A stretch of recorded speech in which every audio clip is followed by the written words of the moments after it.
Fight Horizon episode 19 with Josh Clark. This is a great one, guys. Thank you for listening. Like us and share us on Facebook and follow us on Instagram.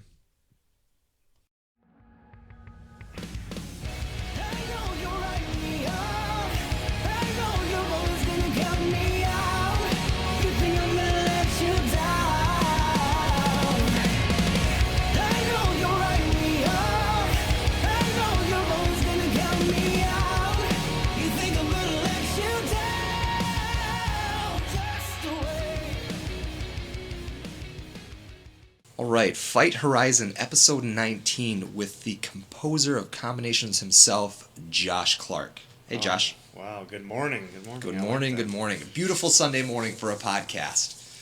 Yeah. We're going to go over a little bit about you, Clark.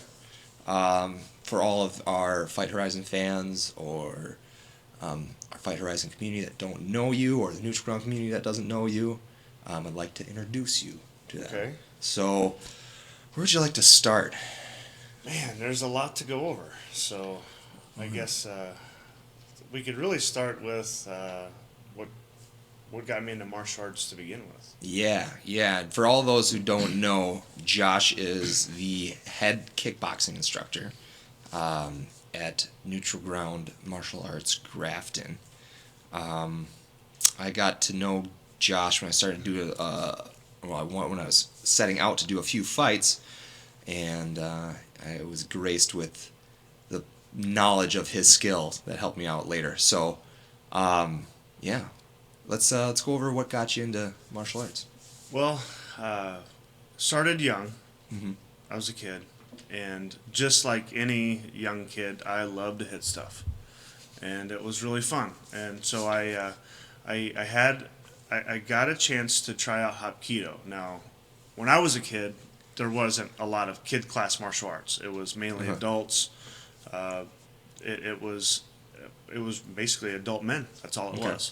And so a friend of mine I went to school with, his dad was a Hapkido instructor. And so him and I would mess around, and he'd say, all right, let's go to a class. And it was, at the time it was in a small little place, not a lot of stuff in there, and just got to learn a little bit. And kind of evolved from there. After doing a little Hapkido, then I thought I could rule the world.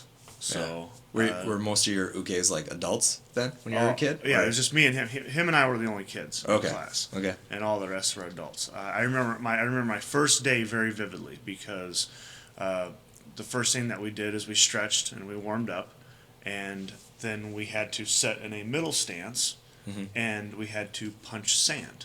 Sand. Sand. Okay. Sand. Literally sand. Literally sand. A bucket of sand. A bucket of sand. Uh-huh. Okay. And so, think about holding a squat for minutes, and you're punching the sand, okay? And it's toughening your hands, and you're getting the technique, and they're going over how to punch and how to turn and how to hit. And, I mean, I'm just soaking everything up, just loving it. I'm like, Right. all right. And so then the evolution is then you go into something a little harder, then you're breaking wood, you're breaking cement, and ultimately breaking people's faces, but Yeah. that's how it starts. And I got out of that, really got into just fighting and wrestling with my friends. Okay, I had the perfect combination of non-attentive parents and older friends. Okay, so we got to do a lot of things. The perfect combination. The perfect combination. So a friend of mine, his family did a lot of things at flea markets. So a lot of flea markets, as you know, have a lot of weaponry, Right. and so we used to go and get weapons. I mean, I had an arsenal. This is like a South Park episode. It is. Right. That's my favorite episode because it's based off my childhood. It's so okay? relatable. Right. I mean, yeah, the same ninja stars, nunchucks, the whole bit. You got it. And so, yeah, we taught ourselves how to use them, and very dangerous, and fought each other all the time, came up with our own kung fu styles. I mean, the whole bit. Okay. And then kind of got out of it, going through high school. Didn't really do a whole lot.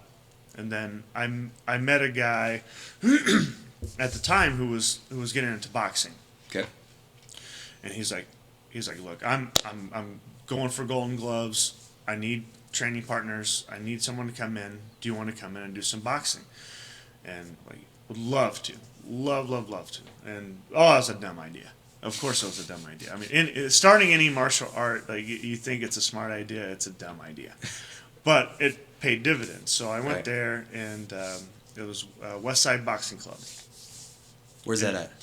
It was in Evansville, Indiana. Okay. So like where I'm from. Mm-hmm. And so this guy, he takes me in there, and automatically these guys get you in shape. They care nothing about your personal life, and you're always like 2 weeks out from a fight. Okay. So my first day there, you know, the coach is like, I mean, you got to think of like the Rocky movies, you know. I mean, this guy got his coaching from that. Okay? Nice. So, you know, and I just like messing around and doing other martial arts and things like that. He did not like me, and so I would go in there, and I was right-handed, but I would switch my stance to southpaw. Okay. Okay, and you know, he'd be like, "Clark, you need to stop doing that." No, I think I can. I can fight this way. And I remember like a little wooden stool, like about the size of these tables here, come flying in the ring one day. You know? Just like, the corner. Yeah, I'm like, what are you doing, coach? He's like, you switch your feet again, Clark. I'm gonna throw this stool at you, and he actually threw it at me. So, but I learned a lot of stuff there. I learned just like some techniques. It was my first inclining of like iron body. A lot of people thought like, oh, you must have learned that from kung fu. No, I learned it from boxing. Big giant medicine balls being thrown on you until you puke. Right. But you love it, man. You love it. I mean, that's, you know, any martial artist that has just that sick side of them that they appreciate that kind of stuff. Yeah. Right? Yeah. For all those who are listening or watching, iron body is conditioning of your body, obviously, for to absorb and release punches, more or less. I would say. Is that about right? Yeah. Okay. I mean, and it's like we talked about it. It's this mythical thing of being. It's a technique of learning how to take body hits so you can protect your head. So taking body hits without the 100% of damage. Right. Trying to absorb and deflect some of the damage, and it works. I mean, boxers use a lot of martial arts do this, so you see it a lot more. You know, got into that. It was fun, but it didn't have everything that I was looking for, because I mean, boxing is fun, but it's just not the same. So I decided to kind of branch out and look for other martial arts, and then I decided to get into Taekwondo. Cool. And what age were you at that when you made that choice? So I would say, I think like 20. Maybe? 20. Okay. Yeah. Cool. So a little bit of that, you know, and this is also too, I kind of grazed over being in the National Guard, learning combatives and things like that too. So you came off from a little bit of the military, yeah. Mm-hmm. So, but got into Taekwondo, and it was just like, it all happened at the same time, like life-changing events. So got into that, and it was full immersion. Okay. I mean, 7 days a week training, couldn't stop training. Okay. Was that more pushed by yourself or pushed by a coach or a family member? Totally myself. Totally yourself. Okay. So I got off of like a long relationship, so I was single and was going to college, and it was just the perfect timing. Totally in control of your life, had the freedom to do what you want. Yeah. So it was school and training, training. Excuse me. So what the life-changing event was, so I have to basically, at the time it seemed like a bad decision, but I was working at a restaurant, and I was working for my aunt, actually. And I had asked her for a Saturday off. I wanted to go compete in my first tournament. Okay. I'd been training maybe like 4 or 5 months. Okay. So not too long. Okay. But I wanted to go fight in the brand new men's division. You know, it's like the most violent division, because it's all brand new young adult men. Okay. Because we have no idea what we're doing. We just want to hit each other. Like the Top Gun division, the best of the best. No. It's the opposite. It's all brand. It's imagine in the jiu-jitsu terms, it's a one stripe or two stripe white belt Reckless. who are just going at each other. Gotcha. Mhm. That's the What'd they call this division? Well, it went by rank. Oh, so, it's just okay. Yeah, right. So it's not like jujitsu where they. right. So Okay. it's a little bit different. So this rank is the first rank that you're, because in Taekwondo, the first couple of ranks you don't do sparring. You do Okay. kind of like what we've kind of translated. If you think about our kickboxing, it's like level 1 sparring. Okay. So Cool. level 1 sparring is no hitting. It's more like hitting pads and getting used to it. Trading off, feeling Yeah. it out. So very similar to that. Mhm. And then you could then it goes from level 1 to level 3 at that rank. You know what I mean? It's Yeesh. sparring. Okay. Yeah. So, but I'm game. I want to go. I want to go compete. I want to 20 kick years old. people in the face. Ready to That's go. what I want to do. Yep, You know, all right. I think whatever. Like might be close to like 22, whatever. But so I asked my aunt, hey, I need to take off this Saturday. I want to go compete at a tournament. And like you and I've had this discussion. People who don't train or don't know anything, they're like, oh, so what? You want to take off work to go play karate? I'm not going to let you do that. Right. And I was okay with that. And then someone who had been working at the same place, not as long as I have, got that day off for something I think equally frivolous, to which it pissed me off. Right. It pissed me off. It pissed me off to make a life-changing event. So what I did was, I was like, you know what? What am I going to do? What am I going to do? I'm in college. I'm going for chemistry with a business management minor. Okay, Mhm. I had this whole thing mapped out of what I wanted to do. Chemistry, really? Yeah. Did you get your degree in chemistry? No. I went to the business side of things, and then I started doing martial arts. So Nice. I thought about what I wanted to do, and at the time, you know what? This is what I want to do. Mhm. I want to teach, and all this, I want to do it for a living. Yeah. So I made a bold move. I went to, at my time, my instructor, I went into her office. I'm like, ma'am, I got to talk to you. I work at this restaurant, and I'm doing this and going to school, but I don't want to do that. I want to do this. And I know that you're looking for a program director for your main headquarters. Uh-huh. I want to do that. I will quit my job today if you hire me as your program director. Here's my resume. Here's my stuff. And she thought about it and gave me a call. I was like, okay. So she took a wild chance on me that helped mold my martial art career. Wow. So, Okay. and so then she kicked it into high gear. So I thought that I was training hard at the time, and it was completely changed. So not only did I want to go that route, she was ready to push me to not only to be the best that I could be, but also like to learn the business side of things also. Cool. So just a young guy, and I was ready to do it. So Took the jump, huh? Took the jump, and learned a lot of things. Did a lot of mistakes, right? Yeah. Especially so any of the new instructors here that are teaching the kids class, it's okay to make mistakes. You're going to learn that way. You're going to make your own mistakes. As I walk in and I see a lot of our coaches teaching our kids class, it's really fulfilling. I'm really glad that they're doing it. And so learned a lot that way. And I made the commitment. I was like, I'm going to train as hard as I can. In Taekwondo, your first degree black belt, it can take a couple of years, right? Okay. It's kind of like the equivalent. On average, it might take a jiu-jitsu to get their blue belt in around 2 years or more. Okay. So that's relatable. Yep. Okay, so to kind of give you that idea, but I was learning everything. I was going gung ho. I was competing, and I was competing against guys who were training longer than me, but they were not training as much as I was. I mean, they just weren't. Right. And they didn't have that just like their entire life of wanting to compete and wanting to fight. So the frequency cut the learning curve. So I got my black belt, my first degree black belt in Taekwondo, in a year and 8 months. It's fast. So really shaved off the time, and it was a blessing and a curse. Okay. It was a blessing because then I was able to do a lot more things with teaching and learning the instructor side of things. But at competitions, these guys who have been training twice as long as I have, I had to compete against them. Mm-hmm.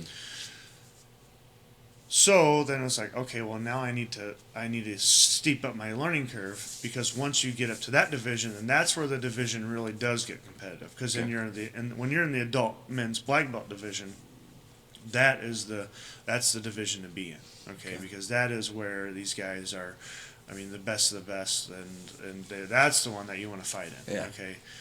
So really got into that, and then I mean in everything. So I've always kept an open mind. Decided that, you know what, I'm going to learn everything. So learned a lot of weapons, a lot of self-defense. I ended up training with some friends and things like that, and really learning as much as I could. So, and then just evolved from there. So there's, one of the grandmasters who started the ATA, one of his sayings was, "There's always more to learn." Mm-hmm. And and you kind of see that that's consistent with any long-term instructor. They're going to tell you that it's a non-stop learning process. Yep.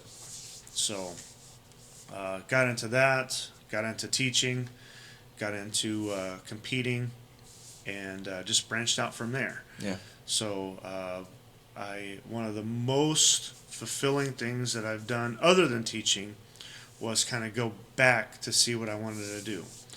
And the first thing I did was I invited my older friends from my childhood. Yeah. Because big for my age, always, but I was always young. Mm-hmm. So you take the youngest out of all your friends, right? I was picked on, man. Right. Like a all little my brother. friends. Yeah. All my friends. Yeah, they're all older than me. Uh-huh. So after competing and I had my school, what did I do? I invited my 3 friends from childhood that all beat the crap out of me my whole life. And I said, you know what, guys? This is the school. It's my school, right? This is what I'm teaching now. All right, come on the mats. All 3 of you against me. Let's go. Yeah? And I knew them my whole life. So it's like, you know what? I mean, we've been scrapping my whole life. Right. You know what I mean? They're like my brothers, okay?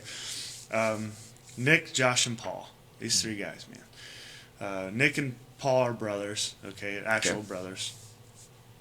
And I beat the crap out of all 3 of them. 3-on-1. They couldn't hang. I mean, it's like the equivalent of now if a white belt come in against you. Yeah. Okay, it was that bad. Okay. So I'm standing. They're all hurt, huffing and puffing down, and it was just awesome. Great experience, right? It's like it's. You have to go back and beat up those bullies, right? Yeah. That's what it's all about. So you hear a lot of things about bullying and things like that. Mm-hmm. Well, the answer is martial arts. Yeah, that's the answer. The answer to any bullying question is martial arts. It builds confidence and all that stuff, But so then after that little incursion, my friend Nick, my longest friend that I've known on the planet, he's like, okay, well, I'm going to get into training myself. And so he got into a kung fu class. Okay. And so then I asked the instructor, I'm like, hey, I know that different styles. I have my own school here. I'm teaching and things like that. Do you mind if I come in with my buddy? Absolutely. Just a great instructor. Had a lot of fun with him. He showed us a lot of things. His dad was a Taekwondo guy, and he kind of gave me his lineage of why he went the path that he did. Mm-hmm. And so learned a little bit of Kung Fu along the way. Nice. Interesting, fun. Philosophy's a little bit different. It all boils down to a lot of the same things, though. Yeah. Like what? As far as, I mean, some of the fundamentals are the same. Mm-hmm. Okay. Good movement. Power comes from your hips. Mm-hmm. Okay, you hear this. Yeah, like I've heard that before. Everything, everything you talk about is you got to have good movement. You got to drive power from your hips.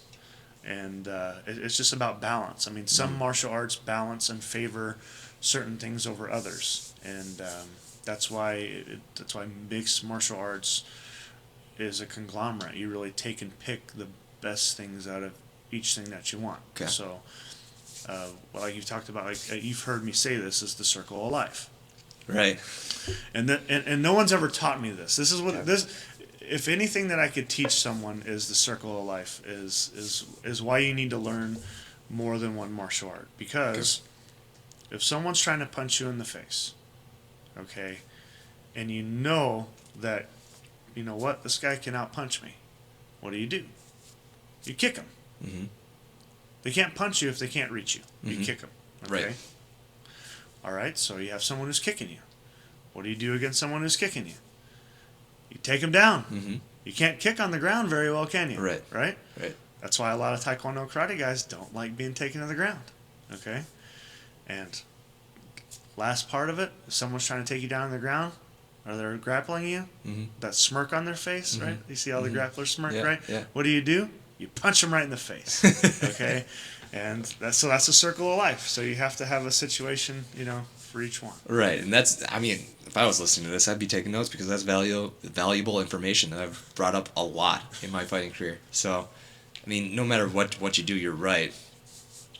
There's always a different mentality that I can bring into the fight that's gonna make me a little bit more reap the benefits, right? So, yeah, that's good. But yeah, continue. Sorry. So, it was all about competing and fighting. I had boxing gloves I'd keep in my car in case someone wanted to scrap. I had kendo sticks in case someone wanted to fight. Anywhere I went was a dojo basically. We've had backyard scraps. I'd spar people in other dojos and things like that. Very respectful though. So it Right. wasn't. That's the one thing that you have to see is there was a lot of guys in the town that I was that had their schools and starting schools and things like that, and I didn't think that they weren't very respectful, so Right.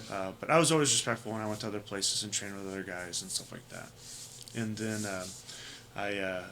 I had some students of mine who were like, you know what, I want to learn this jiu-jitsu stuff. I want to learn some ground fighting stuff. Cool. So I looked into it. When was that?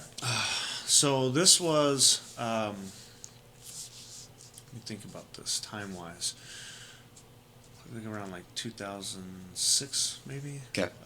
Progressing a little bit. Yeah, had some students want to learn jiu-jitsu. I at the time, I had a teen and adult class, and I had a pretty good presence to where they wanted to learn that. And in addition to that, like I was starting to get into where I went to school, my alma mater, I started to get a class going there. So it was a fitness and self-defense type taekwondo class that I Kind did of a for hybrid. credit. Yeah, so Okay. got a class for credit started with them, and so we had an influx of a lot of teens and adults coming in. So they wanted to learn a lot more. So I got into like some combat grappling. So very basic jiu-jitsu things. Is that like rolling with like punches or stuff like that? Yeah, or kind of like that. that? It was basic technique and things like that, but then you could add hits to it and stuff when you needed to, or like open hand hits and stuff, and just learning basic jiu-jitsu. So I learned like rear naked choke, arm bar, full mount. Beginner stuff that you learn in the first couple of months in a jiu-jitsu class. Okay. Very, very basic.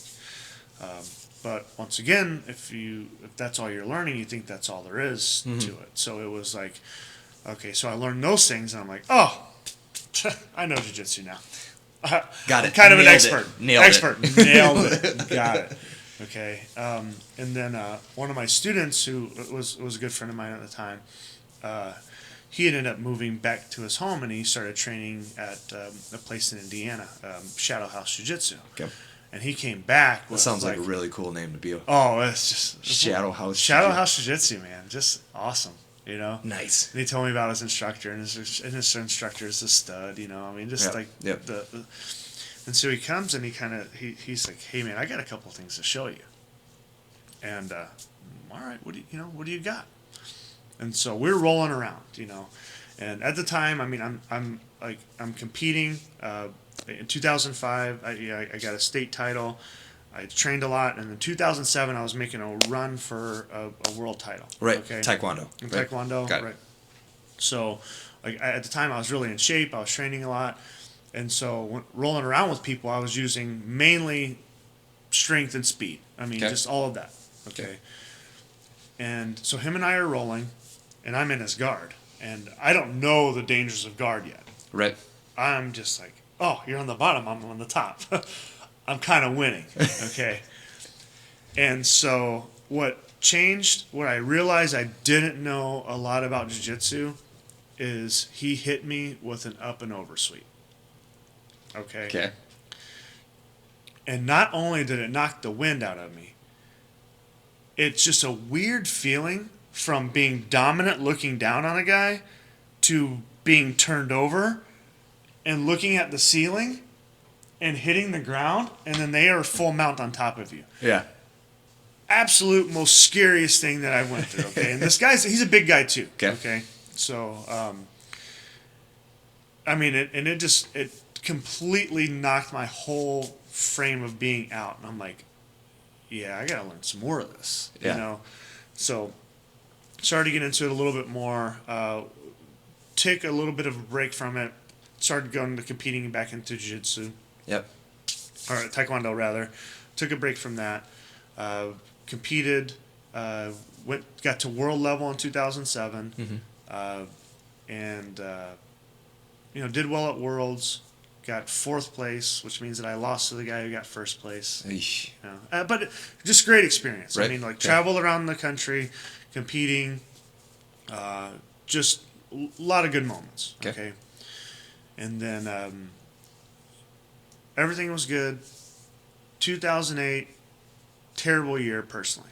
Mm-hmm. So to where I'm thinking, you know what, I don't know what I'm gonna do next. Mm-hmm. Okay, all right. Well, what do you know? Okay, so you come off of Worlds, bad 2008. 2009 is my year, man. Right. 2009, I'm gonna compete again. I'm gonna try to do this. I'm gonna try to do everything better. You know, you set your New Year's resolution.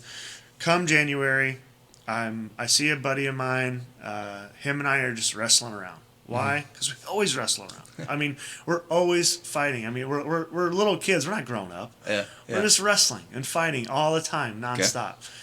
But I'm wrestling around with them. I have my shoes on, and then all of a sudden, I hear a Slim Jim. Snap! Eesh. Part of my ankle, Yeah. right? Wasn't the bone. It was just partial tears. Yeah.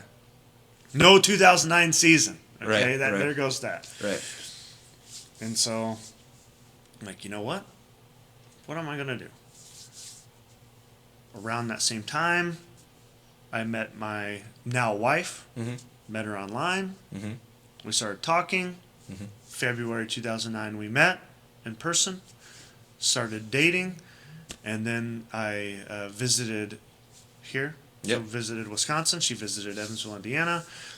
Made the decision in 2009, December 2009, I moved to Wisconsin. So December 2009, you moved to Wisconsin. Okay. So it did turn out to be a good year. yeah, it's a good year. So I mean, not everyone would look at moving to Wisconsin as well, being a good year. I'm such but- a dummy. Yeah, you know, right. I'm such a dummy. I left Evansville in a pair of jeans and a T-shirt. Yeah. Wow. In a U-Haul, December 19th, 2009. Yeah. And I moved up here.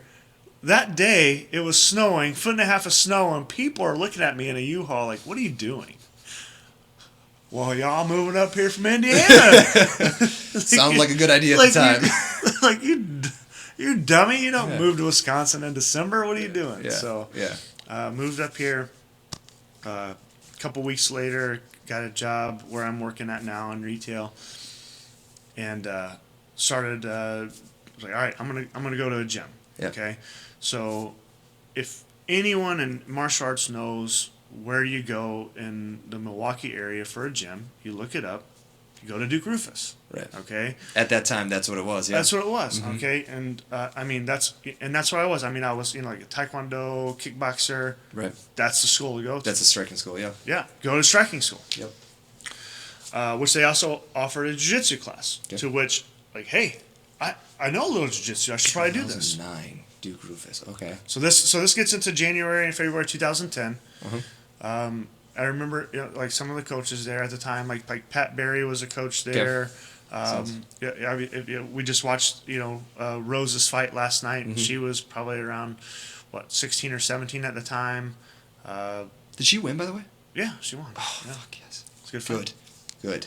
She's one of my favorite female fighters. Yeah. So, Sorry for getting off. No. It's and it was crazy because at the time, Duke was introducing her as the next big thing. She's like, Okay. she's gonna be a champ one day. You're gonna see her. She's gonna be a champ. Blah blah Put her blah. down. Yep. We're taking her down the path. So it was awesome. It was a good experience. Ben Rothwell was training there at the time. Cool. It was just it was a good experience. It was awesome. I mean, I was starstruck at the same time, being there. So, so same thing. So kickboxing and the Muay Thai and stuff like that, that came naturally. I mean, kicking people, hitting people, it's awesome. Right. Okay. Back to good old fun. Then I get into jiu-jitsu, and God, I must have forgot everything that I knew because I thought I knew it all. Right. And I mean, I'm in no stripe white belt in jiu-jitsu there, and I'm getting owned by purple, brown, black belts, and not knowing why. And so training there, Red Schaefer was there at the time. He had come off a UFC fight. He broke his hand, duct taped his hand, put it in his belt and his gi, and was rolling all of us one-handed, okay? And that's when I realized, like, you know what? I need to take this seriously. Yeah. Because I'm a grown, athletic man who has competed at high level, and I'm getting beat by this guy with a duct-taped hand in his gi. There's something I gotta learn. Right? So all right, I gotta practice more. I gotta get into it. Gotta do that. And so I'm starting to get into jiu-jitsu more. I'm starting to train more. And then what full circle had got me to neutral ground is I'm working at my store, and I go and I greet this couple, and it happens to be Joe Benson. So if anyone knows Joe Benson, right, he's a dummy. The one who starts everything. So he is a starter. Man. He starts everything. He's the idea guy. That's how you got in martial arts. That's how this podcast started. I mean, you name it. Yeah. It's Joe Benson. So Joe Benson's the idea guy. So I get to talking to him, and I sell him and his wife now. I sell them some furniture and some stuff like that. And he's wearing something. He's wearing some dumb Nutriground thing. Okay. Was it the zip up? I don't know what it was. He used to rock one of those back in the day. But I mean, it's because if you think the style and stuff that Perry has with everything now is atrocious, you should have seen the stuff back then when Luke was able to be involved with it too. The mustache. Oh no! It was just gross. It was just gross. It was great. So he's wearing something that I can tell is like gross. Yeah. And I'm like, is that from a gym or a dojo or something? And he's like, yeah. It's a place. It's called Neutral Ground. It's in Grafton. So him and I get to talking. I'm like, oh hey, I used to have a taekwondo school where I trained at and taught at and everything in Indiana, and I'm training at Duke Rufus, and blah blah blah, and getting into jiu-jitsu. And he's like, you live in Cedarburg, and I'm, yeah, that's where I live. I travel to Milwaukee to train. It's like, dummy, like why don't you just go here? It's a lot closer. It's literally like 5 minutes from your house. Right. Okay. All right. I'll give it a shot. So. And this was when Luke and Perry started off in Grafton, right? Yeah. So for all those who don't know, Grafton and Cedarburg right next to each other. Nutriground started in Milwaukee under John, and then Perry brought it up to Grafton. Sorry, I just wanted to spit that out. And it was the place that we just moved from. So it wasn't at the Foreman Fitness, but it was the place here. So I come there.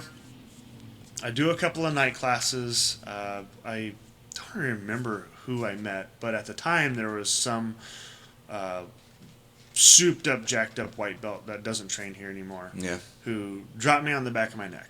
Yeah. So went to the doctor, got my neck checked out, physical therapy, all of that. Yeah. Good to go. A couple months later, I come back, and my first night back was the first night that Luke and Perry had brought the Brazilians in. Oh, okay. All right. So it went from like relaxed rolling setting to these guys did the most intense warm-ups. I mean, just like 40 minute, intense. 45 minute. Yeah, it was intense. Yep. And so, I mean, not only were we not used to it, I mean, I just come off of physical therapy and all that, Just right back into the fire, man. Right back into it. But loved it. Just awesome time, and so learned a lot from those guys. And it was just really fun because, I'm a big guy. I mean, I've still, like right now, 6'3", I'm probably around 250 pounds. Just always been a big guy. Yeah. Okay. And all the Brazilian guys were a lot smaller. Okay.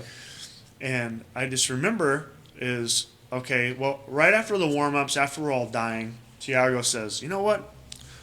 We're going to jump and pull guard. And I'm like, we're going to jump and do what? We're going to jump and pull guard. Okay, so then you have to keep your base strong to do it. So, of course, big guy, they put me with big dopey white belt guy. I can talk about these guys because they don't train here anymore.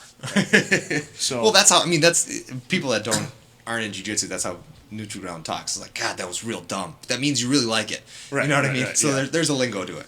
yeah. So, I mean, just awesome time. So, I'm trying to jump and pull guard to this guy, and he cannot hold me. All right? And he's bigger than I am. I mean, like muscle bigger than I am. And so he jumps and I hold him.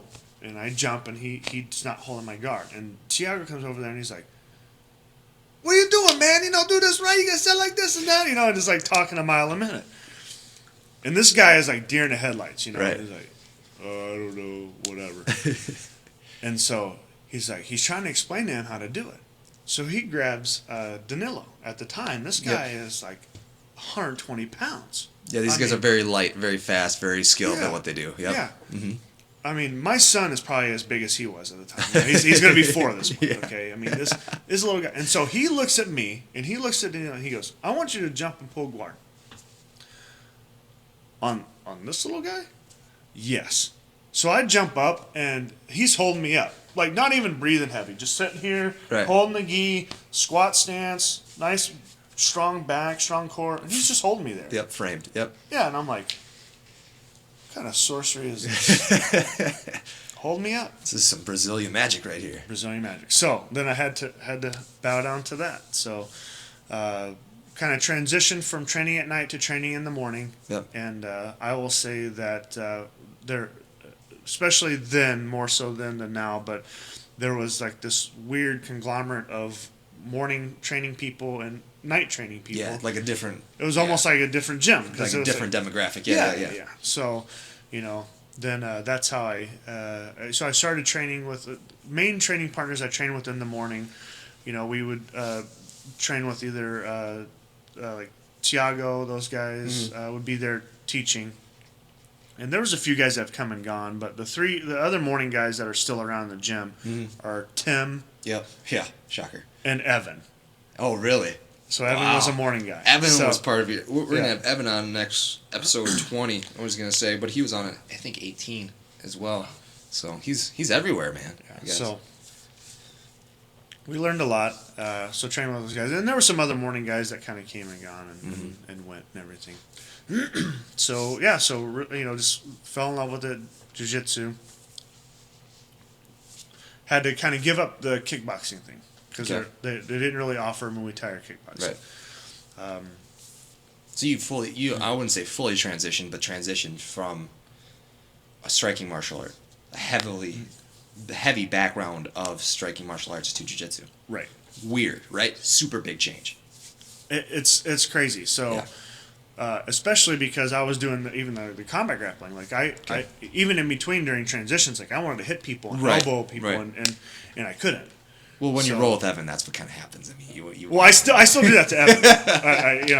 Evan has a pass. Him and I have an agreement to where I can hit him and he can take it. Perfect. So that transition, trained with those guys, and then I think it was in time for them to embark and do their thing, and so they left our gym, started their own thing, and went that way, and then that's when Luke and Perry started to get more involved and to the teaching and what was going on, and they really got into the fitness aspect of it. Okay, and I'm like, all right, well, I'm not doing this. I should do this as a supplement to my jiu-jitsu to stay in shape. Cool. Okay. Cool. So it's just a way to get more classes in. Yep. So I went to the seminar. And that's where I really officially met Luke and Perry. Like, I'd seen them and I talked to them. This was a seminar up in Grafton? Yeah. Okay. So it was a fitness seminar that they were throwing on. So like functional fitness, they were getting into some CrossFit trainings and some other things. Okay. I mean, just trying some other exercises. So it was a lot of fun. Wanted to learn a lot of things from those guys. And at that seminar, I kind of got to talk to them a little bit. And so sitting with Luke and Perry, I kind of asked them, like, so you guys have fitness, and you have jiu-jitsu. Have you thought about doing kickboxing? Mm-hmm. And now that I know Perry and Luke a lot better, I know the look they gave each other. Like, do you know anything about it? No. Do you know anything about it? No. Should we hire someone to do it? No. So no, we're not going to do that. Yeah. So then I explained to them, I'm like, look, guys, here's my background of striking and what I've done and where I've trained and my lineage and stuff like that. I could probably come up with a program for you. Kind of thought about it. Okay. We'll do it, but we can't pay you. And, well, that's how a lot of it starts, right? Right. Which, and I get it. Two young guys, you got a gym, stuff like that. And for me, it still isn't about. Right. Getting paid. It was about just being able to pass the knowledge down, to do it. Okay. 'Cause once you get a teaching bug, it doesn't really leave. Right. And there's some of the instructors and stuff, you'll kind of get that. Yeah. And so, yeah, I talked those dummies into letting me teach. Downhill ever since. Downhill ever since. So, and got together and then brought it up to Tim. And if you've talked to or trained with Tim Hagen, he also likes kickboxing. He did some boxing and stuff like that. And, he's like, man, that's a great idea. Yeah. Love to. So, kind of got the core group together. It was myself and Tim put the curriculum together. And we mimicked the belt system to be very similar to jiu-jitsu to make it easy. Okay. Solid. So it'd be very easy for someone coming in to understand the entire system. So put it together, started showing Tim some things, and then get our core group. I think at the time, of course, Joe Benson was in that group because he was getting into his fight career and stuff like that, and got a couple other people. I think out of the original people who were there, we talked about, I think, Gina still, she's still training and part of that group, and then it just kind of grew from there. So grew, evolved, beat some people up, tried a few things, and really just kind of put together the class that we had it as before. So did some seminars, got some people involved, got people involved like Will Tucker, who really embraced the style that I taught and made it his own, and then went and then took that back to HQ. Right. So it still is fulfilling to see what we do here, but it was really cool to go there and see his students. Yep. So then I passed not only the knowledge, I passed the way to teach the knowledge to someone else who now has a nice program at our Milwaukee schools. Right. So, and that was really fulfilling to see. So Okay. then he's really doing that stuff there, and then also to see there's some pivotal spots. So, seeing like Joe Benson when he was doing his fights and things like that. Yep. So there's a couple of things that he learned the hard way, which is nice, and he comes back and tells the students, why don't you dip your head when you kick? Joe Benson's got a story for that. All right, I heard Joe Benson's story for that. That's a good story. Yeah, why don't you drop your hands when you do this? Oh, I got a good story for that. Yeah. And so just seeing that, seeing Will Tucker. Your fight, obviously, because we had really game planned for you to grapple the guy that you fought against, but then you end up out kickboxing a Duke Rufus kickboxer. Great fight. Yeah, we didn't think it was going to go that way. He was one hell of an opponent, right? I took a couple of shots at. Oh yeah. Yeah. No, the funniest story I remember from that is you and Fuji getting along. And this is my second fight. You and Fuji yelling things at me, and you comparing that to like a video game. And you're like, no, AAB. Circle punch. You know what I mean? It was funny. No, it was a great fight. I liked that fight. Yeah. And not at the time. No, not at the time. Not at the time. But it was good to see, because a lot of people, what they see in those events or they see on TV, they think that they can do that. And it is difficult when someone comes from a very strong martial art and they have to learn something different. Yep. Because I just told you a story how I was. I was like, I know all jiu-jitsu. I know arm bar and full mount. I know. So it's very difficult. Sometimes your ego gets in the way. Right. And so what that proves is you took the lesson that we taught you in the kickboxing, and you were able to apply it in an actual fight. Okay. Right. And there's, what's very fundamental about that for everyone that's listening or watching, when you get so in depth and like you had with your background, going into coming from a very heavily striking Taekwondo background, right? You said you state, into worlds, okay. Learning another martial art is jumping right back in, being the small fish in a big pond, right? Which keeps you humble, so it keeps your mindset in the right place where, well, I really thought I knew everything about everything, and now I have to restart something and compare it to when I started my history, right? So it keeps Right. you humble, it keeps you learning, keeps you very fundamentally in a position to grow in your mind, Right. which is going to only help you in your background, where you started. So no, it was good to see that, to fulfill that, Mhm. and obviously now what I'm seeing now is guys like Tim and other people that I've kind of given that bug to. Tim is doing stuff with Fight Class here, and, Yep. and we have striking 4 nights a week. Which is awesome, which was a new change. We have striking 4 nights a week. Okay, Yep. we went from having nothing to 2 nights a week. You could call it a mainstream class now, right? It is a mainstream class now. I mean, You made it. I It's could a go big that league. far. I could go that Yeah. far. So, and as we talked about too, it's a little bit different. I mean, I have a younger family, 2 young kids, and things like that. So, I don't get to teach and train as much as I want to. Mm-hmm.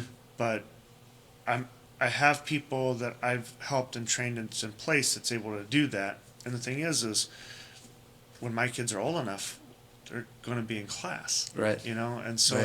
it's gonna come full circle, and they're going to be in there. My son already wants to do it. He's got his gi, How old is your son? so he'll be 4 this month. Okay, so he's right there to start. So I brought him into some open mats, and when I was teaching morning classes, he Okay. came in for a few times with me.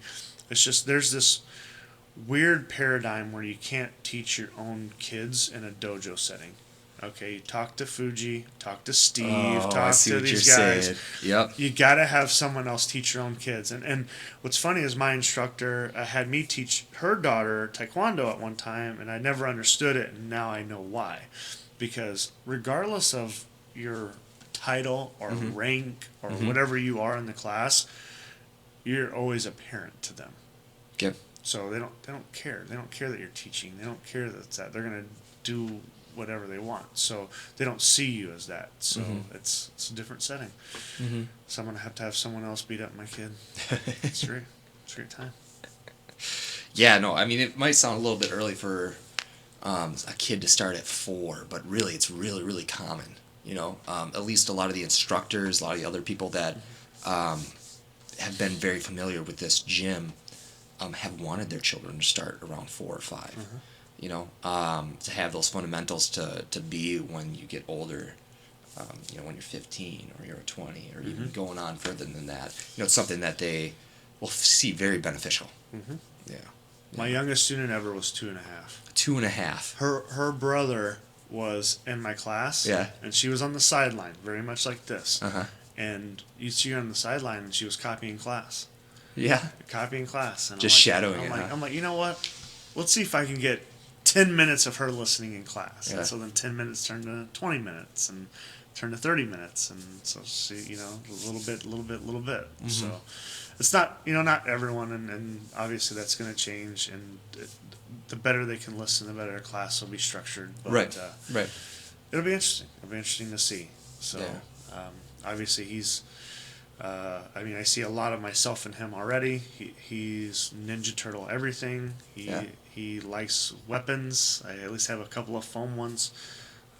It's very same. I see how I was already in him, so. Mhm. Whereas I had to find my own way to get into it and was deprived as, where I couldn't do it as much. I don't want him to do that. I want him to be able to have access to it, to be able to do it and start early. So As much as he wants, yeah. my philosophy, he can play whatever sport he wants as long as he's in martial arts. That's great. I mean, it's hard to make that, you've discovered a passion in your life and you can see how the benefits that you reap out of it, right? And, trying to transplant that into your child, you hope that, a little bit of you came from Right. him to agree with it. But, Yeah, no, we've gone up over a lot of your past, a lot of what you've gotten out of it so far. Building your cornerstones and your curriculum to help you become a better person further on. What is it in the future that you're hoping for? So kind of touched on it, but really is with anything is I want to be able to see some of my students take the style that I've put together from the conglomerate of everything that I've learned and project it out to Okay. to the masses, to the next people. So and I get to see some of that now, but it's just the beginning for that. So I there's some guys right now that are really high level. Like Tim and Will, those guys are brown belts. Okay, and so it's next step is to really kind of see them emerge into their black belts, which would be great to see. Obviously, and it takes time. It takes time for them, and it's not at that level. It's not that they don't know everything. It's how they can teach it to others, and how they are teaching that style and how they're able to do that. So. Because there's basic fundamentals that can't be lost. Of what I teach, the basic fundamentals have to stay with it, and because that's the key to it. And that's why every class you hear it. Every class that's drilling the same fundamentals to build onto that. So like to see that. And then personally, I think that once I'm able to bring my son into the dojo, then to get back into training more myself. So definitely not training as much as I want to now. Yeah. So and it's a weird place to be, from going training literally 7 days a week and then fighting someone in a park from gloves from my trunk to training once a week, maybe twice a week if I'm lucky. Yep. It's a different experience, and it's not. And people have all their different excuses and things like that. I understand that, and like, oh, you're just not determined enough. I'm like, you don't know the determination that I've had up to this point, but there's other things that got going on. So Cool. work, family. So it's finding that balance. So right Right. now, martial arts and jiu-jitsu in particular is a part of it, but not as much as I want right now. Right. So I'm working to that balance to get back into that. There's a lot of jiu-jitsu to learn personally. I mean, it's incredible. And what I continue to do with jiu-jitsu is I take things that I learned from Perry, from John, and then also from just our gym in particular. So I learn a lot of things from our high-level color belts too. So Paul, Steve, Evan, Dan, you guys, Matt, Coach Fuji. So still learn a lot from all of those guys too. And then basically finding a way that I can do it, because my body type and my skill level obviously is a little bit different than other people. So sometimes that changes things. Yeah. So you might have heard me call it fat, lazy jiu-jitsu. Everyone's got their own game, right? So it sounds like, you're looking forward to training more, right? You're looking forward to what I like to call, and I've said in other episodes, is see your ripple take over the world, more or less, or take effect in the world. Because is it more the dedication that you've had to your sports, your martial arts? Is it more trying to change the world? Is it more finding peace with what you've done, or? Well, I enjoy the teaching. I enjoy people learning, and I want people to be able to understand is that yes, like there are martial arts that are better than others, but you have to understand that if you commit to just one martial art, there's a hole in your game. Right. Okay. And it depends what you want to do with it. Some people want to do it to compete. Okay, well, if you're going to compete in something, then doing other martial arts will help you with that. Okay, if you want to compete in jiu-jitsu, then why don't you do a judo class? Yep. Or why don't you come to MMA class? Cross train. Right. Right. Okay. Because a lot of people are like, well, what am I going to learn in kickboxing or MMA class that I'm not going to learn in jiu-jitsu? And then, sure enough, just this last week, I had jiu-jitsu guys in my class. I showed a grappling technique, and I showed this little piece of grappling that guys who are in jiu-jitsu didn't get in their jiu-jitsu class. Mm-hmm. Why? Because you can't stuff years of learning into Right. just one class. So, I mean, Right. there's always supplemental. Mm-hmm. And plus, you never know. I mean, you have to understand, too, that hopefully you never need it, but there are times where I've had to use martial arts outside of the gym. Right. Okay? And you gotta know it. You gotta know it. You gotta be able to, just gotta be able to defend yourself and your family. I mean, it's the ultimate way to be able to do that, and understand that there's other ways, and I understand that, weapons and guns and things like that, and I'm not against any of those. I mean, I that's fine, but there's just something to be said that you got to be able to defend yourself in hand-to-hand combat whenever you need to. Yeah, and what I think, or at least what I've experienced, is a lot in life, people, and I don't know at what point they lose a part of themselves. Whether they go through hard times, whether they go through good times, whether they go through moving or changing their life, right? Packing up their life into a U-Haul, moving to Wisconsin, right? Martial arts, taekwondo, jiu-jitsu, kickboxing, judo, wrestling, you name it, has different benefits and will help you in different situations. But the main thing that it helps you do is find that part that you've lost, right? Helps you be complete in a different frame, if that makes sense. Mm-hmm. And I think a lot of what you've just gone over, what you've said, is a lot of that, right? You find yourself in a different frame. You find yourself passing on that knowledge, right? You find yourself looking forward to the future for different things, right? I don't know if you would have said that if I asked the same 20-year-old Josh Clark if he would have said the same thing, you know what I mean? No. Yeah. I just wanted to kick people in the face. Just wanted to kick people in the It's face. beautiful, man. Satisfying, It's beautiful. I mean, yes. I mean, I just wanted to kick people in the face. Definitely when you're getting kicked in the face, but when you're kicking somebody in the face, oh yeah, it's just it's a wonderful feeling. That's for sure. Yeah. And so, and it just ties into that. And the thing is what's funny now is, for guys who are just strikers, Yep. who do not do grappling, I'm here to tell you that in a self-defense scenario, I am going to make sure that I try to use grappling before striking. Yeah. Okay. Cool. Okay. And there's a reason for that. Okay, because to be able to subdue someone without hurting them is, you know what I mean, or at least like trying not to, makes a lot of sense. Okay, because once again, mid-20s me, all right, someone comes at me, I'm going to kick him in the face, okay? Well, they hit the ground, their head explodes into a pile of blood. And Right. There's some consequences behind that. Right, right. So, whereas if you can, take someone's back, start to choke them, and as they start to go out, whisper in their ear, like, I'll see you when you wake yeah, like you're going to sleep now, okay? And it kind of brings back... and another reason why you might not need to strike too is a time that I used grappling and jiu-jitsu was a buddy of mine. He was in a bad way. Uh-huh. He was kind of drinking too much, Uh-huh. and he made a bad decision. Uh-huh. So I was trying to help him not make such a bad decision. Uh-huh. And of course, young guy drinking, he was like, whatever, man, you're just trying to be a jerk. Yeah.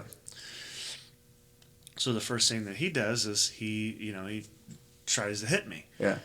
And he was a good friend of mine at the time. I don't want to hit him. Right. Okay? Right.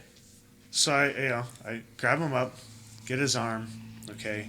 I have his arm in a nice little behind, key lock, boom, little Kimura lock behind him. And I'm telling him, like, man, just let go. Like, stop it.